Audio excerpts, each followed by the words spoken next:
Halo, kembali berjumpa dengan saya Heris Munarif dari Forum News Network. Seorang anggota DPRD dari Gerindra, Syarif, menyampaikan sebuah bocoran. Ini bocorannya menarik, bahwa PSBB di Jakarta itu memang tidak seperti yang direncanakan oleh Anies Baswedan, karena Anies Baswedan ditekan oleh Menko Perekonomian Airlangga Hartarto. Makanya kemudian sekarang ribut-ribut apakah itu PSBB total, ketat, atau apapun.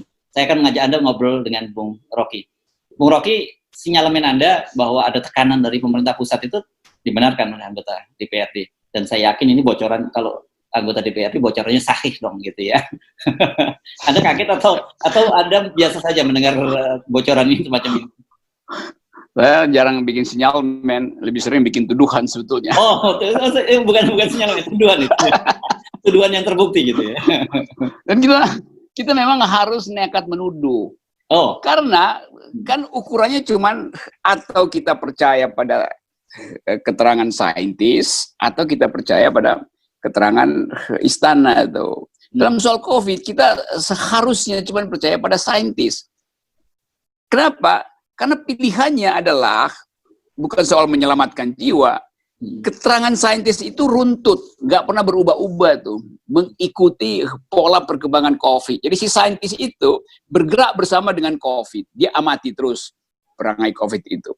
Istana, dia menunggu si COVID itu, kalau si COVID menyenangkan dia, maka dia akan ambil program lain, proyek lain. Kalau memburuk, dia akan proyek lain. Jadi tetap saya menganggap bahwa saya harus tuduh istana kalau dia tidak sesuai dengan keterangan saintis. Jadi itu yang terjadi sebetulnya. Bahwa kemudian makin banyak orang yang menganggap bahwa memang ditekan lalu Gerindra bersuara. Ya memang itu yang kita inginkan, supaya lebih banyak orang mengatakan bahwa istana itu tidak konsisten tuh. Jadi yang mau kita tunjukkan adalah inkonsistensi. Nah kalau istana dari awal mau konsisten, ya udah, kalau dia memang mau agar supaya lebih banyak orang mati daripada ekonomi tidak tumbuh, ya oke, bilang aja bahwa program kami adalah herd immunity. Tapi kan dia oleng terus. Kenapa? Karena di satu pihak ingin minta legitimasi rakyat, di pihak lain ingin nyogok oligarki. Itu nggak bisa terjadi dalam pemerintahan yang mengalami situasi darurat. Jadi kedaruratan itu jadi panjang karena kepala presiden tidak bisa lurus menatap Indonesia yang bermutu. Tuh dia pelangak kiri, pelangak kanan, tunggu mana isu yang menguntungkan, maka raise lagi, itu jadi headline tuh. Jadi dia menunggangi isu COVID ini sebetulnya, di situ jahatnya tuh. Ya, jadi tidak salah kalau kemudian banyak yang bercanda bahwa ketika presiden memberi arahan untuk mengutamakan kesehatan ketimbang ekonomi itu, saya memang minta mengutamakan kesehatan, tapi itu bohong gitu. Nggak salah loh. Jadi dia bilang mengutamakan kesehatan, terus dia panggil menteri-menterinya tuh. Tadi saya bohong loh, jadi sekarang saya nggak bisa tarik kebohongan saya, maka kalian mesti pastikan bahwa ekonomi lebih penting tuh. Jadi terlihat begitu kan. Ini mudah sekali dilihat oleh publik, bahkan oleh publik internasional. Nah karena itu raport kita kan buruk terus di internasional tuh. Semuanya ini terjadi latar belakangnya karena persaingan politik antara kesebelasan Merdeka Utara dan kesebelasan Merdeka Selatan. Nah itu sebetulnya tuh. Dan kelihatannya golnya 2-2-0 dibikin oleh kesebelasan Merdeka Selatan. Padahal kesebelasan Merdeka Selatan nggak pernah turun lapangan. Artinya golnya adalah gol bunuh diri dari kesebelasan Merdeka Utara. Iya.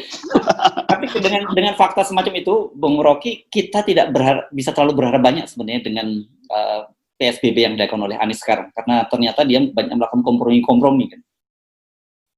Ya memang kan betul-betul Anies ditekan, dan Anies makin lama makin pinter. Dia anggap oke, nanti saya perlihatkan bahwa efek dari tekanan itu tidak maksimal penanganan COVID. Angkanya belum akan memuncak. Jadi masih naik terus tuh. Nanti sibuk lagi istana buat nyalain Anies kan. Tapi Anies sekarang punya argumen. Coba kasih saya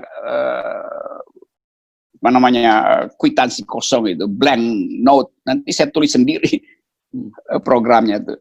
Jadi begitu diintervensi, ya si COVID senang. Oke, diintervensi, gue mainin lagi itu. gue perpanjang prank terhadap kekuasaan, kan begitu kan.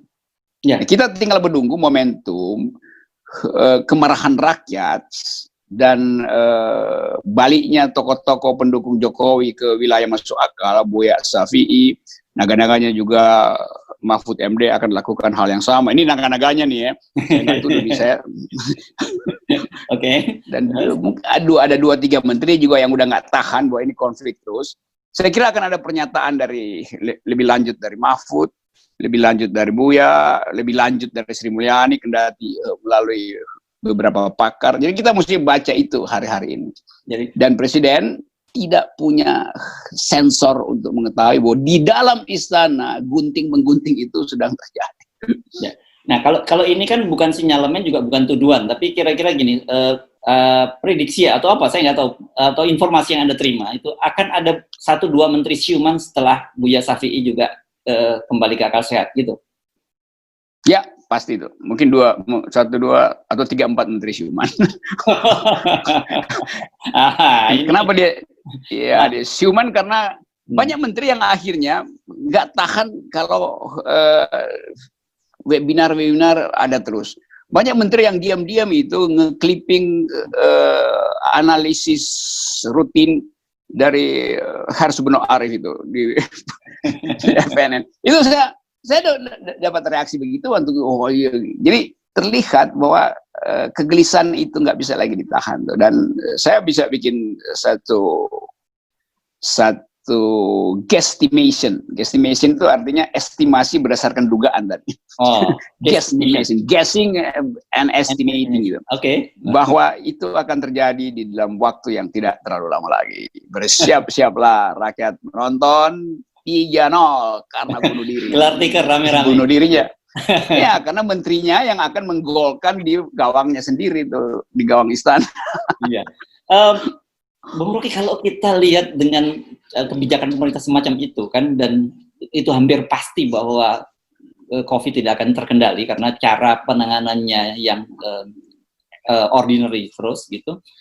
Mengapa pemerintah terus melakukan langkah-langkah semacam itu padahal mereka tahu bahwa akibat kebijakan mereka yang lalu itu dampaknya seperti sekarang ini, angkanya begitu tinggi dan kita tidak tahu kapan ini akan mencapai puncak dan kemudian landai.